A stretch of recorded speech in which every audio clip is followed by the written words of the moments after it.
கட்சியை விட்டு வெளியே போகிற போது கட்சியே ரெண்டாவது மாதிரி சூழ்நிலை. நான் அவர் வீட்டில் போய் நின்ன ஆள் நான் தான். நீங்கள் தான் அவர் வீட்டில் கோபாலபுரத்தில் போய் நின்ன முதல் ஆள் 93. ஆமாம், போய் நின்று அவர் கூட இருந்து எல்லாரும் அப்போ தான் ஒவ்வொருத்தராக வந்துக்கிட்டு இருந்தாங்க. அதுக்கு பிறகு ஜெயலலிதா வந்து கலைஞரை அரெஸ்ட் பண்ணும்போது அங்கே போய் அறிவாலயத்தில் நின்ன ஆள் நான் தான்.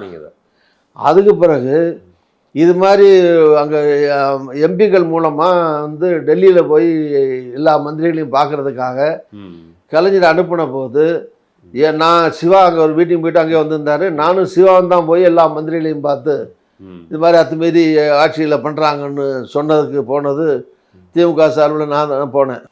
இது மாதிரி நிறைய விஷயங்களை என்னால் சொல்ல முடியும். எம்எல்ஏ அவர் வந்து ரொம்ப உயிராக அன்பாக இருந்திருக்காரு. கலைஞர் நல்லா இருந்திருக்காரு. நான் சொன்ன மாதிரி கல்யாணத்தில் வந்து கலந்துக்கிட்டது ஆரம்பித்து சொல்லலாம் வரிசையாக. அதே மாதிரி ஸ்டாலின் அவருக்கும் எனக்கும் தனிப்பட்ட எந்த பிரச்சனையும் கிடையாது. அவரை நான் ஒன்றும் தரக்குறைவாக எங்கேயும் விமர்சனம் பண்ணதும் கிடையாது, பேசுனதும் கிடையாது.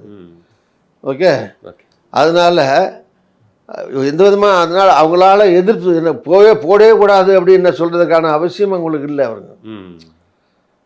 பட் அப்போ யார் காங்கிரஸ் பண்ணியிருக்கு. காங்கிரஸ் இப்போ 10 சரி திருச்சி எனக்கு கொடுக்கல, அது வேணால் திமுக தரப்பில் நான் வருத்தப்படலாம். நான் இருந்த சீட்டை எடுத்து இன்னொரு கூட்டணி கட்சிக்கு என்ன எடுத்து கொடுத்துட்டாங்களேன்னு எனக்கு வருத்தப்படுற உரிமை எனக்கு இருக்குது.